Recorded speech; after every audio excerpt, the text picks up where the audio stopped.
suis conseiller du district numéro 12, qui se trouve à l'extrémité nord de la ville. Il est délimité en fait par l'autoroute 35 puis le boulevard Saint-Luc, puis il s'étend jusqu'à Grande-Ligne, à l'entrée du pont numéro 9, puis qui comprend aussi l'île Sainte-Thérèse. Le district 12 se différencie dans ce sens qu'il y a encore beaucoup de terrains vacants. Alors le défi, c'est d'assurer une construction progressive à un rythme contrôlé. J'ai été 24 ans dans les forces, puis ma dernière affectation, c'était commandant de la garnison ici à Saint-Jean, pendant la crise du verglas. En même temps, à ce moment-là, j'étais impliqué dans le comité d'école au Quatre-Vents.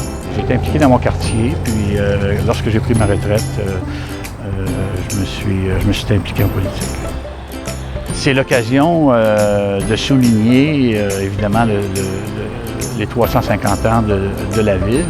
Puis ce qui caractérise la ville de Saint-Jean, c'est la présence militaire depuis 1666, en fait. C'est une des rares villes au Canada, à part la ville de Québec, où il y a eu une présence militaire constante pendant toutes ces années.